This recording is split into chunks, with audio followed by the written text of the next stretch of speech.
हाय बेचारी बहू। सरिता की शादी एक अच्छे परिवार में हुई है। उसका पति रोहन उसे बहुत प्यार करता है। घर में उसकी सास शांति और ननद मीनाक्षी भी है, जो सरिता के किसी काम में दखल अंदाजी नहीं करती। लेकिन फिर भी सरिता को ऐसा लगता है कि दुनिया की सबसे ज्यादा बेचारी बहू वही है और सबसे ज्यादा अत्याचार उसी पर हो रहा है। माँ जी, ये लीजिए आपकी चाय। अरे बहू, तूने इतनी ज्यादा चीनी क्यों डाल दी चाय में? हाय हाय माँ जी, मैंने तो उतनी ही मीठी बनाई है जितनी मीठी आपको पसंद है। माँ जी, आपको तो मेरे हाथ की चाय अच्छी ही नहीं लगती। जब देखो कुछ न कुछ कमी निकाल ही देती हो। अरे बहू, तू एक बात के पीछे ही पड़ जाती है। मैंने ऐसा कब कहा कि तू रोज चाय खराब बनाती है? सरिता अपने कमरे में चली जाती है और फोन उठाकर अपनी माँ से बात करती है। हेलो माँ, कैसी हो आप? क्या कर रही हो? मैं तो ठीक हूँ, पर तू बता, तेरा मूड कैसा है? तेरी आवाज से लग रहा है कि कुछ तो हुआ है तेरे ससुराल में। अरे क्या बताऊँ माँ, यहाँ तो हर समय मेरे साथ बहुत बुरा व्यवहार होता है। मैंने अपनी सास के लिए इतनी अच्छी चाय बनाई, लेकिन मेरी सास चाय पीते ही मुझे 4 बातें सुना दी। बेटी, तू इतनी छोटी छोटी बातों पर ध्यान ही क्यों देती हो?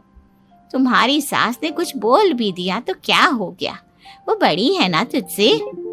माँ ने इतना समझाया, लेकिन इस बात का सरिता पर कोई असर नहीं हुआ। अपनी बेचारी बहू की छवि वो बदलना ही नहीं चाहती।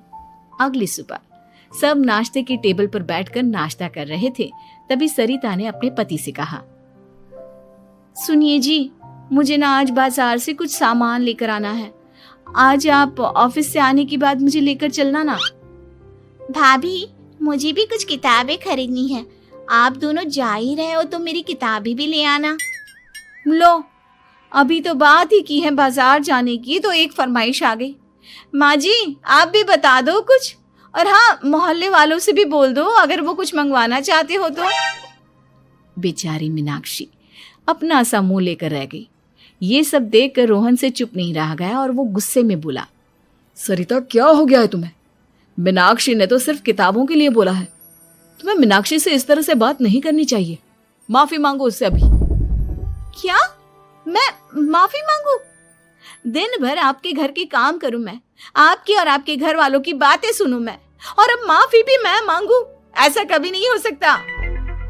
ये बोलकर सरिता वहां से चली जाती है। एक दिन उनकी पड़ोसन घर आती है। अरे सरिता, क्या कर रही है? और क्या करूंगी भाभी जी, बस घर का काम ही कर रही हूँ। आप बताओ कैसे आना हुआ? अरे मैं तो तुम्हारा हालचाल पूछने आई थी, लेकिन तुम तो बिजी लग रही हो। कोई बात नहीं, मैं बाद में आ जाऊंगी। और क्या करूं भाभी जी, जब से शादी होकर आई हूँ ना, बस काम ही कर रही हूँ। और इस घर में ना कोई मेरी कदर नहीं करता। पति है जो बस घर से ऑफिस, ऑफिस से घर। ननद को तो कॉलेज से फुर्सत नहीं। बची सास तो उनका सारा समय मेरी गलतियां निकालने में लग जाता है। अरे ये क्या कह रही हो सरिता? तुम्हारी सास तो पूरे मोहल्ले में तुम्हारी तारीफ करती फिरती है कि तुम बहुत अच्छी हो, पूरा घर तुम्ही ने संभाल रखा है। हाँ तो क्या हुआ, इसमें गलत क्या कहती है? सच्ची तो कहती है। मेरी मर्जी के बिना इस घर का पत्ता भी नहीं हिलता। शाम को जब रोहन घर आया तो उसने सबसे कहा, कल हम सबको मौसी जी के घर जाना है। उनकी बेटी की शादी है। सब अपनी अपनी पैकिंग कर लो, सुबह होते ही निकल जाएंगे। और सरिता, तुम कान खोलकर सुन लो, वहां जाकर किसी की बुराई भलाई शुरू मत कर देना, नहीं तो मुझसे बुरा कोई नहीं होगा। हाय हाय जी, आप तो ऐसे कह रहे हो जैसे मैं सुबह शाम सबकी बुराई करती फिरती हूँ। आज तक कोई कह नहीं सकता कि मैंने किसी की पीठ पीछे किसी के बारे में कोई बुरी बात बोली हो तो। अरे बस बहू, बात को और ज्यादा आगे मत बढ़ा।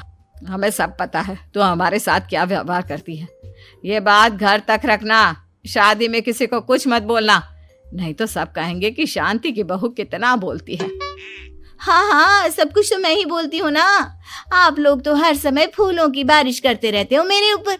सारी गलती मेरी है जो मैं इस घर में आई। सबका कितना ध्यान रखती हूँ, लेकिन फिर भी मेरी तो आप लोगों की नजर में कोई कदर ही नहीं है। अगली सुबह सब लोग मौसी जी के घर पर चले जाते हैं।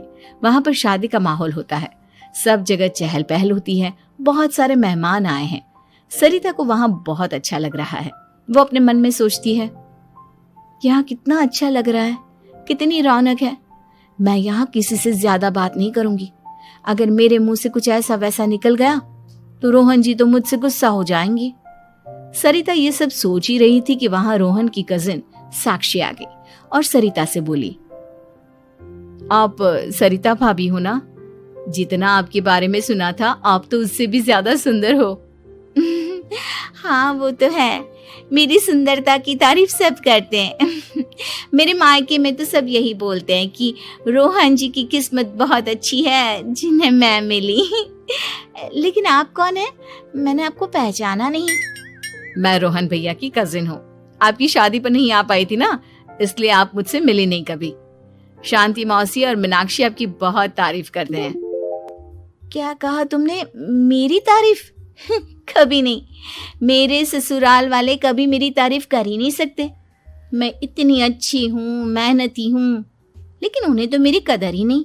सारा दिन घर का काम करती हूँ, फिर भी मेरी सास ना मुझे सुनाती रहती है और पति भी मेरी सास की साइड लेते हैं। ना कभी बाहर ले जाते हैं ना कहीं घुमाने। अगर घुमाने के लिए कभी बोल भी देना तो उनकी बहन बीच में आ जाती है। मैं कैसे रह रही हूँ उस घर में ये मैं ही जानती हूँ। सरिता की ये बातें सुनकर साक्षी को बड़ी हैरानी हुई। अब वो हर किसी के सामने अपनी बढ़ाई और ससुराल वालों की बुराई करने लगी। रोहन और शांति को सरिता पर बहुत गुस्सा आया, लेकिन वो चुप रहे। अगले दिन जब वो अपने घर पर आए, सरिता, तुमने क्यों सबके सामने मेरी इज्जत का तमाशा बनाया? तुमसे बोला था ना कि चुप रहना। अजी ऐसा भी क्या कह दिया मैंने जो इतना भड़क रहे हो? तुम जहां जाती हो अपना रोना शुरू कर देती हो, कभी किसी दूसरे की बात ही नहीं सुनती, बस अपनी कहती रहती हो।